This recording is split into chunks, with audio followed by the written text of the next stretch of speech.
Hello बच्चों, good morning. Welcome to my YouTube channel best approach. बच्चों start करते हैं जेईई एडवांस के 2009 के पेपर 2 के सॉल्यूशंस। बच्चों हमारे सामने क्वेश्चन दे रखा है F R to R be a continuous function satisfying F is equal to 0 से X F T D T, then the value of function का वैल्यू एल एन 5 पर कितना आएगा। ठीक है। अब बच्चों मैंने हमेशा आपको क्लास के अंदर बोला है कि जो अपना ईजिली दिखने वाला जो सॉल्यूशन है ना, ईजी दिखने वाला सॉल्यूशन जो है वो एक बार आप फंक्शनल इक्वेशन का ना, फंक्शनल इक्वेशन का वो क्या होता है, सबसे ब्यूटीफुल सॉल्यूशन दुनिया का क्या है, F is equal to zero.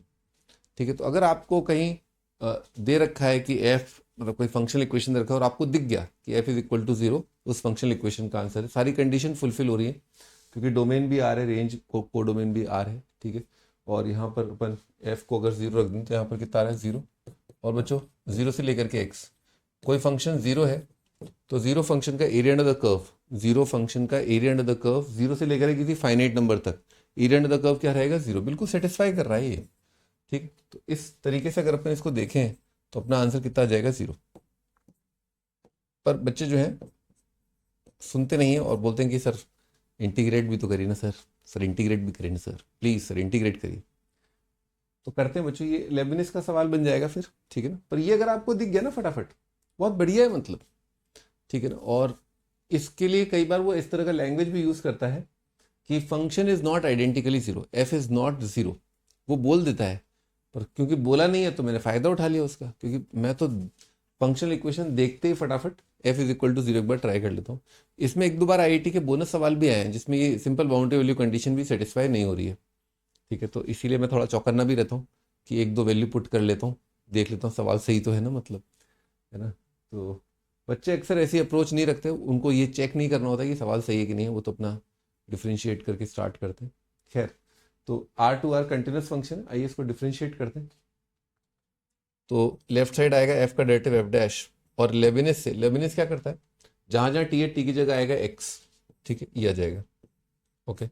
अब इसमें एक थॉट यही आता है कि भाई अपन इसको डिवाइड कर ले, है ना, F dash upon F one, है ना।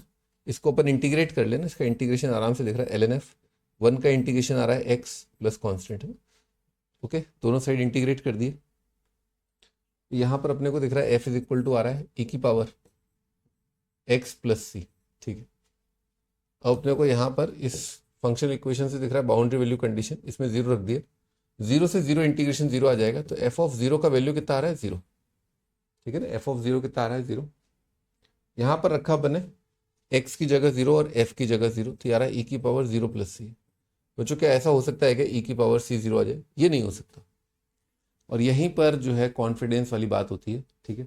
बच्चे फिर भी मैंने देखा है कई बार मन चले जो है, ठीक है, कि नहीं नहीं सब सही है, बढ़िया है, सी ही जीरो आ रहा होगा, हमने कुछ गलती कर दी है ज़रूर, एफ इज इक्वल टू ई की पावर एक्स, हाँ हाँ यही होगा, भगवान हमारे साथ अन्याय नहीं कर सकता, है ना, एफ इज इक्वल टू ई की पावर एक्स यहाँ पर आ गए। और देखो देखो सुंदर वैल्यू रखने को मिल रही है, ई की पावर एल एन पाँच, आ हा हा। फंडामेंटल लॉग आइडेंटिटी पूछा, अच्छा बनाया है मेरे लिए सवाल, मेरे लिए सवाल क्रिएट किया है। ये सवाल तो मैं ही करूँगा क्योंकि मुझे ही आती है लॉग आइडेंटिटी, ई की पावर एल एन फाइव जो है कितना आ जाएगा, फाइव आ जाएगा, बाकी किसी को नहीं पता है। ठीक है। तो आपको फंसा रहा होता है बेसिकली ना, वो इस तरह की छोटी मोटी चीज़ें दे करके आपको हल्का सा छोटी सी खुशी देता है और बाद में जोरदार धक्का देता है। ठीक है, खाई के अंदर। ठीक है, नेगेटिव मार्किंग का। तो अपन ने ऑब्वियसली ये गलती कर दी है यहाँ पर कि दिस इज़ नॉट पॉसिबल, है ना, ये संभव नहीं है। तो ये आया क्यों, है ना, उसका रीज़न ये है कि आईआईटी जो है बहुत मतलब बाल की खाल निकालता है। ठीक है। आप अगर बहुत ध्यान से देखो तो इस स्टेप से इस स्टेप में आपने इस स्टेप में डिवाइड कर दिया आपने एफ से, है ना, वो आप नहीं कर सकते भाई। आपको ये चेक करना पड़ेगा, आपको ठोक बजा के देखना पड़ेगा कहीं मेरा फलन जो है वो जीरो तो नहीं है ना। इतनी सी बात पर है ये सवाल। तो जैसे आपने मान लो डिवाइड कर दिया तो कर दो, कोई दिक्कत नहीं है। पर और आप डिवाइड कर भी सकते हो, मजे की बात क्या है, आप डिवाइड कर सकते हो। ब्यूटी ये है कि एक चीज होती है, ध्यान रखिएगा, आइडेंटिकली जीरो, एक होता है कभी कभार जीरो। ठीक है, एक होता है कभी कभार जीरो, समटाइम्स जीरो, एक होता है समटाइम्स जीरो। तो समटाइम्स जीरो यानी कि फंक्शन ओरिजिन से पास करे तो क्या आप डिवाइड नहीं कर सकते, क्या ऐसे कर सकते हो ना भाई। मैं तो इन जनरल एक्स से डिवाइड कर रहा हूँ ना भाई, हर बार एफ थोड़ा ना जीरो होगा। तो कभी कभार अगर एफ 0 है तो आप डिवाइड कर सकते हो, ठीक। हाँ, लेकिन अगर आइडेंटिकली 0 यानी कि सदैव फंक्शन लाइन ही y is equal to 0, function हमेशा ही x एक्सिस है, देन यू कांट डिवाइड, तब आप डिवाइड नहीं कर सकते। This is very important, this is very important, ठीक है। तब आप डिवाइड नहीं कर सकते। ये आपने कर दिया, कोई दिक्कत नहीं है, पर आप डिवाइड करने से पहले एक बार अपने आप से फिर यहाँ पर आप सवाल पूछो, ठीक। जैसे अपन ये काटते ना, ये आपको याद होगा, अपन ऐसे सवाल ट्रिग्नोमेट्री के अंदर करते हैं, tan इंटू कॉस।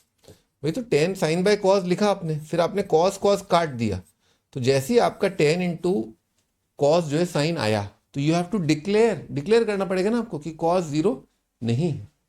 वैसे ही डिवाइड करके यहाँ पर आपको डिक्लेयर करना पड़ेगा, चेक करना पड़ेगा, बैक चेक कर लो एक बार कि एफ इज इक्वल टू 0 मेरा आंसर है कि नहीं। तो यहाँ से तो सब गड़बड़ हो गया ना अब, क्योंकि ये आ गया, ये गड़बड़ है ना। ओके, तो अपना आंसर जो है इस फंक्शन का क्या है, एफ इज इक्वल टू 0, ठीक। ये मामू बनाने के लिए दिया उसने, एफ ऑफ ln5 है ना, कि आपकी इच्छा हो एक्सपोनेंशियल डाउट करो आप, सेल्फ डाउट आए तो फंक्शन आइडेंटिकली 0, तो आंसर कितना आ जाएगा, 0 आ जाएगा, है ना। Answer is 0। ओके बच्चों, बाय।